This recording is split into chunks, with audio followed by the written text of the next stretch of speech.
So, all right, here we are. We are going to be starting up our Walk the Talk podcast again. Yes. It's kind of taken a hiatus for, good grief, 2 years maybe. I don't know. I kind of forgot we had it. But it's me and my good friend DeShawn here. And DeShawn is just a great friend, a great brother. Of course, we love you, your family. Yes, yes. Your wife, your kids. Your in-laws, your parents, I don't know so well. I always hang out with them every now and then. But, the other day we came over for lunch at the Kirsch's, and all of a sudden you just disappeared, dude. I said, where did DeShawn? I went to my hideout. You went to take a nap. Yeah. You had guests over, and you went to take a nap, Listen, dude. that's how you know your family to me. I guess so. That shows our relationship. Exactly. Because I would never do that with somebody I don't know that well. Let you know I love you. That's all. That's all it is. Right. So, but DeShawn and I have been talking lately. The stuff has been going on in our society and things like that. And we've had several conversations with us and others, and then just you and me over lunch and whatever. And we just wanted to keep the conversation going and bringing it here. Sure thing. Maybe people can even share this conversation, and it might help them have other conversations. Absolutely. With other people. But Absolutely. One thing I mentioned in Sunday's lesson, and by the way, if you haven't seen that, opening the door to changing through our message. That's what it's all about. And the change in our culture, change in our society through our message, how to do that. But watch that. That'll also help start conversations. But you and I were going to be talking about how to bridge racial, wrote it down here, racial distances that we have in our community and in our church. So I guess I just start off with, what do you think, DeShawn, how do we bridge this gap? Sure thing. Yeah. I mean, I think, one of the key factors to bridging that gap is exactly what we're doing now, just having those conversations. But it goes beyond just the surface level conversation. The open dialogue has to be transparent. Okay, yeah. What is surface level conversation? What do you mean by that? So surface level conversation to me is, someone coming up to me and saying, hey, DeShawn, I know things are crazy right now. How can I help? What can I do to learn? Learn about what's going on or how you're feeling and things of that nature. Which, all right, cool, that's fine. Okay, but that's surface level. That's surface. Okay. I feel as though the transparency and just diving a little deeper goes into, DeShawn, listen, I feel like this. I feel like that. When I say things such as this, how does that make you feel? Just getting into the meat and potatoes of, kind of what we are seeing day to day, So I feel as though that is, a key to us getting from point A to point B in this matter. So. Okay, now, I hear you, and I think you and I have been able to do that because we got a relationship. Absolutely. How does somebody that doesn't have a relationship, you know what I'm saying? They're not, we don't have that type of relationship that, all right, I'll share with you from a white guy perspective. I do not speak for the white race, but as a white guy, sometimes I'm scared to say something because I'm afraid I'm going to say something stupid. Sure. Or say something the wrong way. I think I called you the other day. I said, what phrase do I use? Do I use African American? Do I use black? Do I use people of color? Because I don't want to say something stupid. I think, I know several people feel this. So how do you cross that? How do you get through that? I mean, you've already won in the sense that you're conscious of it, I think that has been, social media has been a gift and a curse in that sense because it allows for you to say things without really thinking about it first. You just say, first thought that comes to your head, you type it out, you post it, right? Yeah. You having that thought when you called, and asked about, hey, what's the proper phrase without offending, but if everyone, both black and white, if everyone did that before they made a post or before they made a statement, before they went and had a conversation, if everyone sought wisdom and advice on kind of what they're feeling, what they're thinking before they put it out to the world, I think that in itself would make a difference. Yeah. There's a verse that Jesus mentioned. He said, this is in John 12, 48 and 49. He says that the Father told him what to say and how to say it. That, just saying something is only part of it. Absolutely. You know, how you do it. And Absolutely. even Jesus himself, I mean, who out of anybody who's ever lived, who does not need coaching on how to talk? Absolutely. Well, I would think Jesus. Absolutely. He could probably write his own lessons. Right. But God said, what to say and how to say it. But yeah, I can see that. I think it's also just being honest to say, hey, this is what I'm thinking. Sure thing. But I don't want to come across the wrong way. So how do I communicate this or this? Because a lot of stuff happens. I know you and I were talking earlier about, the news cycle right now. Yeah. It's just nothing but anger and hate and death. Absolutely. It seems that way. I mean, I know Absolutely. it's not nothing but that, but That's what's getting the most the spotlight. that's getting the ink, Yeah, and that yeah, sells that pushes clicks, or it doesn't really sell papers anymore because nobody does that. But it gets the click throughs. It does that, and you just get bombarded with things. And so, how does that affect you? Because these things I have noticed, they're even written in a way that's emotionally charged. Yeah. Because again, that gets the clicks. Absolutely.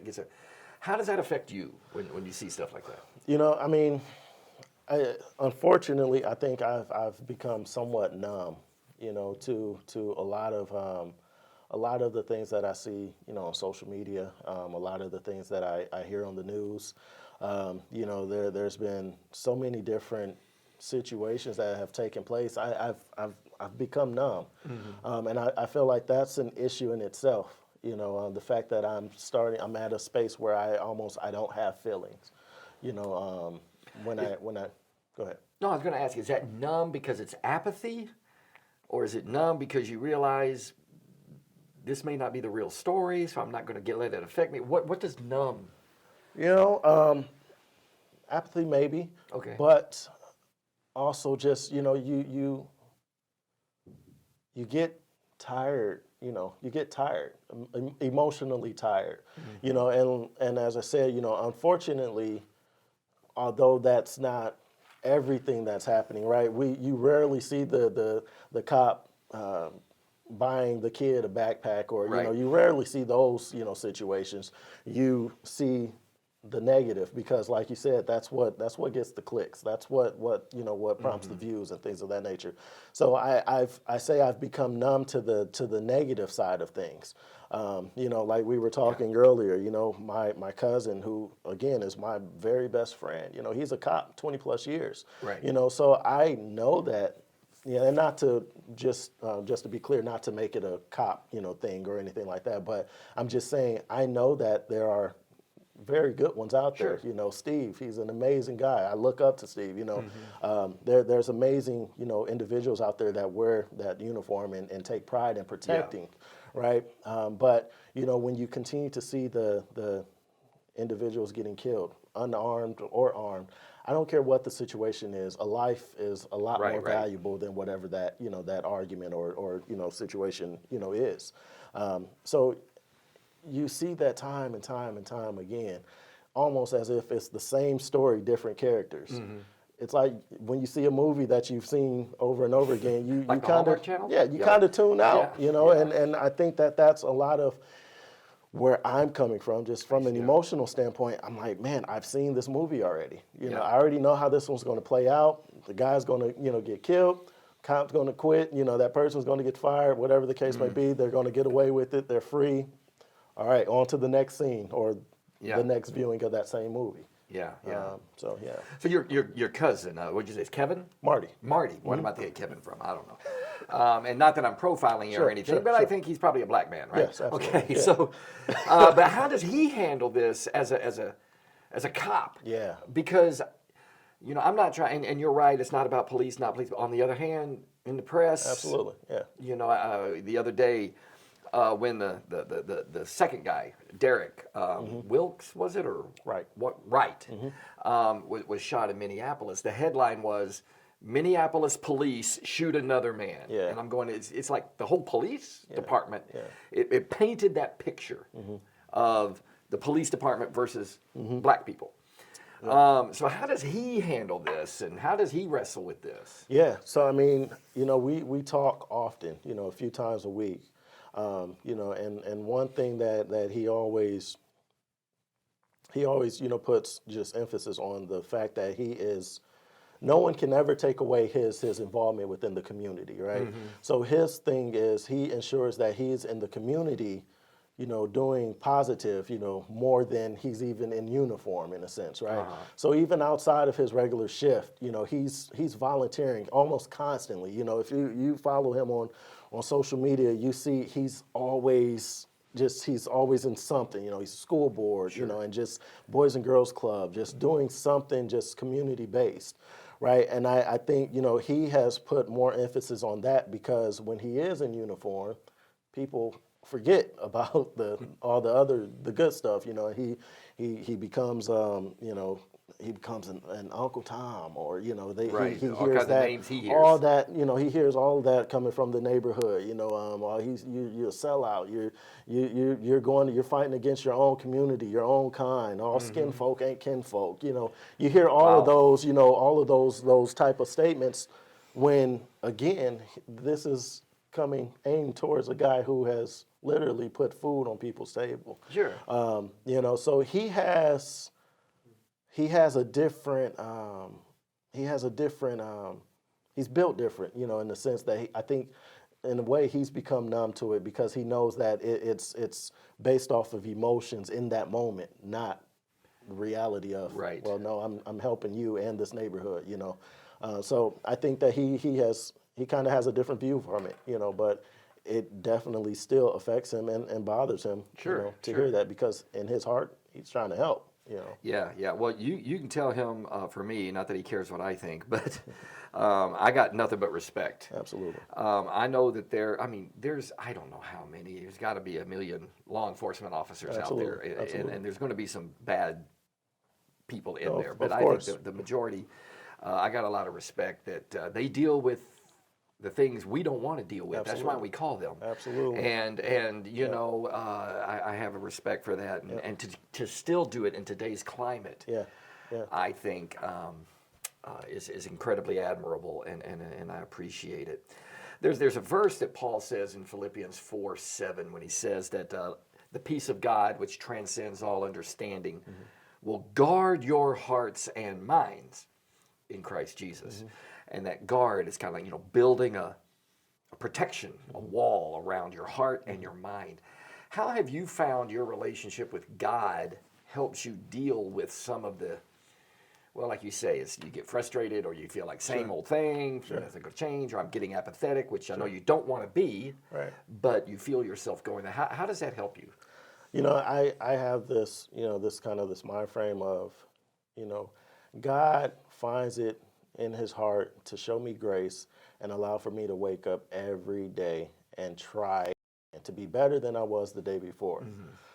And with that thought process, I try really hard to show that same grace to, individuals, that I see doing things that I don't agree with, right?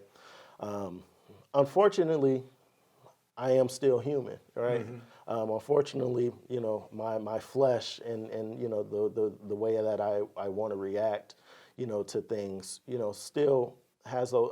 I still have those flare up moments, but I really try to just be conscious of, again, as I said, realizing that God, he literally, he shows you grace. God chooses you every single day, and I've used his name in vain. I've manipulated him. I've lied. I've tried to do any and everything against him. Yet and still, he still gives me these opportunities. He's still forgiving me. He's still, allowing for me to have another chance. So I try to have that mindset, especially now. Because I'll be honest, there's things that I've seen just in who I call brothers and sisters. Just within the church that I have not agreed with, and I'm sure I've done and said things that they hadn't agreed with, but I think, keeping grace, the thought of grace in the forefront of my mind has helped, me at least. Yeah, I think You're right. It's like with the measure you use, it will be measured to you. Absolutely. And or he who has been forgiven should be forgiving. Yeah. Type of a mentality. And you're right. I mean, when we get baptized into Christ, it doesn't change our minds. Yeah, absolutely. Exactly. It doesn't. It doesn't take away all of our wherever we come from. And you and I come from different places. Like where did you grow up? I was born in Michigan City, Indiana, raised somewhat in Grand Rapids, Michigan. Okay. And then my later teens in Michigan City again. And back in Michigan City, and I'm down in the kind of as a little kid, it was out in the boonies. Yeah. And then now the city has caught up in Dallas, Texas, and we come from different places. Absolutely. Obviously, we're going to have different approaches to things, different views of things, Absolutely. but that's not one's right, one's wrong. It could be, I guess. Yeah. Could be that one's right and I'm right and you're wrong, or you're right and I'm wrong. I'll always give that to you, too. Yeah, but I mean, it could be that, but it also could just be, we're coming at it from different places. And, I feel like, DeShawn, you've always shown respect and integrity in how you communicate, even when you've gotten very emotional about things. Because I think that's so important that we try to do as we have conversations, right? As we have these conversations, I think one thing I've seen is not. Well, the passage is 2 Corinthians 5 about us being Christ's ambassadors. An ambassador is supposed to represent whoever they represent. So my feelings, my emotions, my ego is not supposed to be in this thing. Yeah. I represent God. Okay, but like you said, I'm human, so it leaks out sometimes. But if I can recognize that my job here is to represent God and help persuade. Okay, so if you're not where I think you ought to be, whatever that means, I can either label you, pigeonhole you, boom, boom, this is who you are, and write you off, or I can say, okay, step one has been done. We've identified where you are and where I am. Absolutely. Now let's go to the next step. Yeah. And see if we can come closer. That we can come together. I have seen in our brothers and sisters, whatever, you see somebody, you label them. Boom, they're racist, or they're this, or they're this, or a political label. They're a Republican, they're a Democrat. Yeah, absolutely. And it says like that label, that's it. You're done. And can't crawl out of it. You can't crawl out of it. Yeah. Other than, well, maybe you're right, maybe you're not. But even if you are right, that doesn't necessarily have to be the end of the story. Maybe we're just starting the conversation. Yep. Which that's the way it should be. Yeah. Yeah. And having the Word of God guide us, letting the peace of Christ guard our hearts. Absolutely. And Colossians 3:16 and 17 about letting the message of Christ dwell in us richly. And then the 2 Corinthians, what we just said there, I'm an ambassador of Christ. This is who I'm representing. Absolutely. I'm not representing the Republican Party or the Democratic Party Absolutely. or this group or this group. No, I represent God. That's all I can do, And that's my greatest thing. And I'll tell you something, I'll go out on a limb. Some people may not like this. I don't think God's American. I don't think he cares about America more as a nation than he does any other nation. Agreed. He cares about them all. He wants them all. He loves them all. Yep. I do pray for our nation. I pray God bless, but I don't feel like we have a monopoly on God. Yeah. And so we've got to be open to so many other things. I agree. Well, I guess we ought to probably wrap up right here. Maybe we can save some other for another time. Absolutely. There's a whole lot more to talk about and stuff. But again, these are the kind of conversations I think need to happen. And respect. We didn't get into anything we might disagree with, but maybe we can do that next time. We got time. Well, we got time. I mean, and I don't even know if it's stuff we disagree with. I think it's with me, DeShawn. I don't understand this. Yeah. This does not make sense to me. Yeah. And it might make total sense to you. Which we've had those conversations before. It's not that I disagree or what I could do. This does not compute. And when I see this, I think this, and when you might see something. We can talk about that maybe at another time. Absolutely. Because nobody listens to these things Right. and they get too long. All right. All right. Well, that's going to wrap us up here for this episode of Walk the Talk, whatever episode it is. The new, revised, rebooted version. It looks good in here too. It looks good. All right.